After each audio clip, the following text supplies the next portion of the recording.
সত্যবীর তোমার হুকুম দিলাম এই পানিটুকু করে দাও আর বাধাবন্দি সকল কিছু খুলে দাও।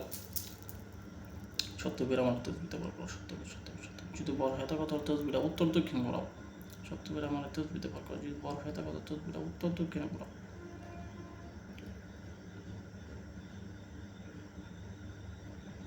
থামো থামো, ওই পানিটুকু করে দাও আর কবিরাজি বন্ধ যত রকমের বাধা বন্দিশ আছে, ব্যবসা বন্ধ, বিবাহ বন্ধ, রিজিক বন্ধ, কবিরাজি বন্ধ, যা কিছু আছে সব তুমি কেটে দাও। আমি হুকুম দিয়েছি। ভাই আপনার বাসাটা জানি কোন জায়গায় বলছিলেন? জয়পুরহাট সদর থানা। জয়পুরহাট সদর থানা। আচ্ছা ঠিক আছে ঠিক আছে, সমস্যা নাই।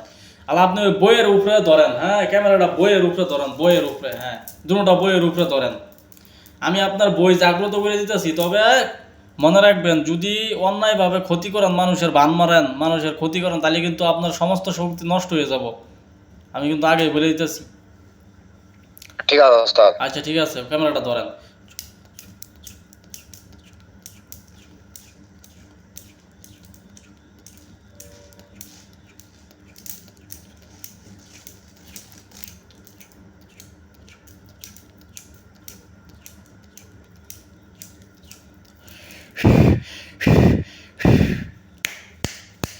আর আপনি দুইটা বইয়ের উপরে জোরে জোরে 3বার থাপড় মারেন।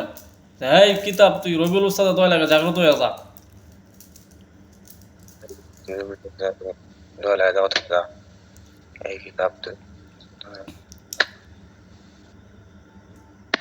হ্যাঁ আল্লাহ এটার মধ্যে 3বার থাপড় দেন যে সত্য ফিরের দোহাই লাগে জাগ্রত হয়ে যা।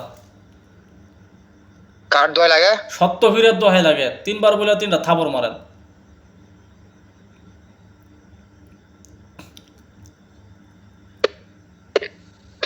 ঠিক আছে বাস, আপনার ওই কিতাব জাগ্রত হয়ে গেছে। ঠিক আছে, ওইখানে জিনিস পাঠাই দিছি, আপনার ওইখানে শক্তিশালী জিনিস পাঠাই দিছি। এখন এখন মূল পয়েন্টে আসি। আপনার এই কিতাব যে জাগ্রত হয়েছে এটা আপনি বুঝবেন কেমনে, ঠিক না? জি।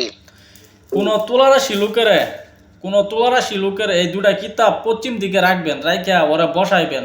তুলারাশি লোকের বলবেন যে একটু পাক পবিত্র হয়ে বসতে। ওই ওই বইগুলো একটু দূরে রাইখা তুলারাশিরে বলবেন যে বিসমিল্লাহ বইলা মাটিতে হাত রাখতে অথবা ফ্লোরে। তারপর বলবেন যে এই কিতাব যদি জাগ্রত থাকো, এই কিতাবের যদি শক্তি থাকে তাহলে এই তুলারাশি লোকের হাত টাইনা দেখাও। দেখবেন সাথে সাথে ওই লোকের হাত টাইনা ওই বইয়ের উপরে লয়ে যাবো ওই তুলারাশি লোকের। কথা বুঝছেন? এটা হচ্ছে আপনার প্রমাণ যে আপনার যে কিতাব আমি জাগ্রত করে দিলাম, জাগ্রত হইল কিনা এটা আপনার প্রমাণটা দেওয়ার জন্য বললাম। ঠিক আছে। আর যদি অরিজিনাল তুলারাশি হয়, আমি বলি যদি অরিজিনাল তুলারাশি হয় তাহলে ওর শরীরও জিন হাজির হয়ে যাব, সাথে সাথে জিন হাজির হয়ে যাব। বুঝতে পারছি।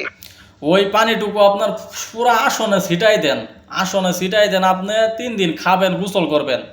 ঠিক আছে, আপনার সমস্ত প্রকার কবিরাজি বন্ধ যা কিছু আছে সব কাটা যাব ইনশাআল্লাহ। 3 দিন পানি, 3 দিন এই ঘরে আপনার ঘরে ছিটাবো আর 3 দিন খাবো। হ্যাঁ 3 দিন আসনে ছিটাইবেন, 3 দিন আসনে ছিটাইবেন। 3 দিন আপনার কোনো কাজ করার দরকার নাই, কাজ ধরবেন শনিবার থেকে। আচ্ছা আচ্ছা।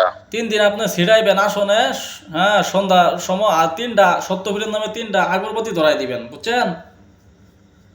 3টা আগরবাতি জ্বলাই দেব আর মোমবাতি জ্বলাই দেব। হ্যাঁ আর পানি ছিটাইবেন, আর আপনি পানি খাবেন আর গোসল করবেন ওই পানি দিয়ে 3 দিন। ঠিক আছে? পানি দেব না খেলে হবে না। আর শুনেন আরেকটা কথা বলি। বলেন। আচ্ছা আমি ভিডিওটা অফ করে নেই, সব কিছু তো আর মনে করেন এত বলা যায় না, সমস্যা আছে, মানুষে বুঝেন না, শিখে ফেলবো। আচ্ছা। আপনার এটা আমি ভিডিও করতেছি তো।